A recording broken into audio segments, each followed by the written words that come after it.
Hey guys, welcome to Miss West Social Studies class.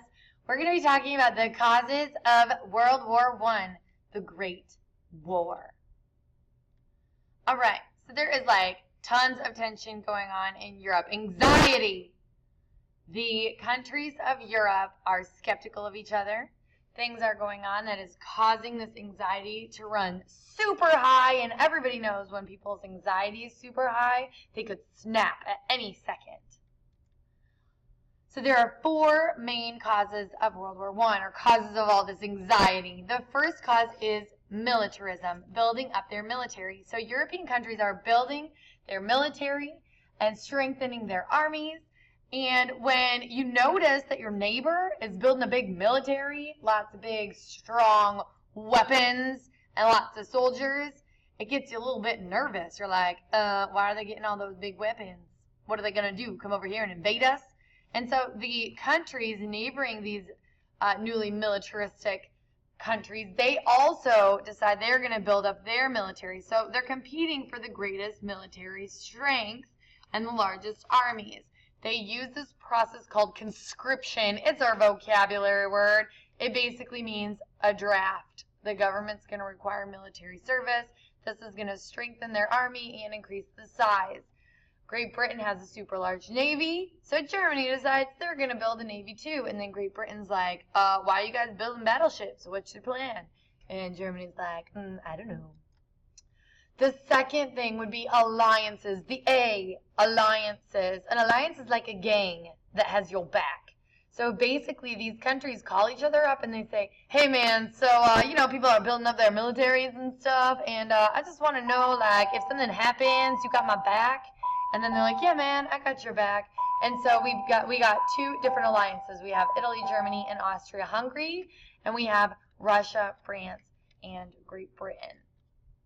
These alliances are supposed to create a balance of power, but all it really does is make everybody a little bit more nervous, and it causes a world conflict in the end, because if one little thing happens to one of these countries that's in an alliance, everybody busts out into war.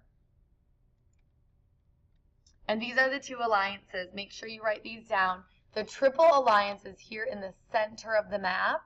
So the Triple Alliance is later going to become the Central Powers. Austria-Hungary, Germany, and Italy. And then the Triple Entente is Great Britain, France, and Russia. And they will become the Allied Powers later on, when the war starts. I is for imperialism. Countries in Europe are building their empires. They're competing for colonies. And if you know anything about sports, competition can increase anxiety. So because they're competing now, they're not necessarily as friendly. They all want to have more land, because more land means more power and more money. And then our last is nationalism. Oh, look remember the little nationalism song that I made you guys learn? That was so fun. Remember? Oh, some good old Taylor Swift. Okay, so if you remember, Italy and Germany unified into stronger countries after Napoleon. Well, other countries in Europe now are thinking the same thing. Hey man, we should unify. It'll make us stronger. So we've got nationalist groups like the one in Serbia that we're going to be talking about that are forming. Also, European countries have very strong feelings for their own country. And because they have strong feelings for their own country, they're like, our country is the best. People should be like us.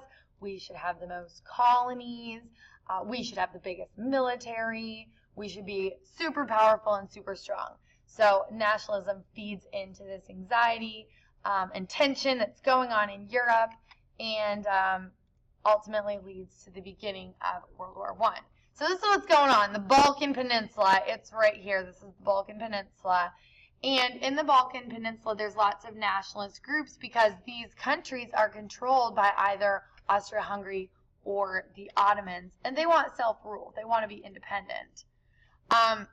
We're going to talk about the South Slavs. When we talk about that group, we're talking about Serbs, Bosnians, Croatians, Slovenes. So this area here, here's Serbia, Bosnia, Croatia, and Slovenia. this area is being controlled by Austria-Hungary. Now, the Serbs are able to win their independence. Yay, Serbs! But then Austria-Hungary takes over Bosnia, and the Serbs are like, they took over our friends! Bosnia should be independent. So the Serbians are super mad at Austria-Hungary. It's going to create some problems. So Serbia prepares for war, and Russia's like, Serbia, I got your back, man. And then Germany is like, whoa, whoa, whoa, everyone settle down now. We don't need to cause a war. Austria-Hungary is going to take over Bosnia. You guys need to accept that. And Serbia's like, okay, fine. And Russia's like, okay, fine. But they're not very happy. There's some bad blood, right? You guys know that song. Then, on June 28th, 1914, this guy right here, Archduke Franz Ferdinand, heir to the throne of Austria-Hungary, thinks to himself, I'm going to go visit the Bosnians. Maybe we can, get along, and maybe they can realize I'm a nice person. So Archduke Franz Ferdinand and his wife Sophie go to Sarajevo, a town in Bosnia, and they take a little ride through the streets, and they're waving at everyone like a little parade.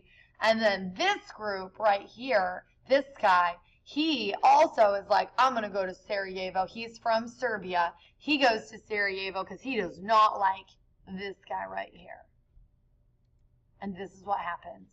A group of Serbian nationalists led by that guy right here, Gavrilo Princip, they plot to assassinate the Archduke because they want Bosnia to be part of Serbia. And they succeed in their mission. So, there's a whole story. We watched a video on it. We talked about it. But for the sake of these notes, you just need to know that Gavrilo Princip and his group, the Black Hand Gang, they assassinate Archduke Franz Ferdinand and his pregnant wife Sophie. And Austria-Hungary is, of course, very unhappy. And so they declare war on Serbia. Way to go, Gavrilo. When they declare war on Serbia, the Triple Alliance takes place. They're like, I got your back, Austria-Hungary. Serbia was supported by Russia right here, which is a part of the Allied powers or the Triple Entente.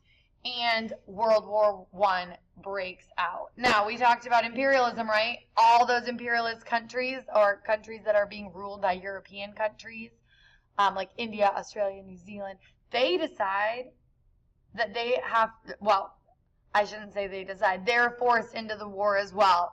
They have to send troops in order to help their mother country with World War I. So it ends up being a huge world war. There we go. We got some pictures of the trenches. World War I begins, and we will get into the specifics of that later. All right, and that is it for now. Have a good day.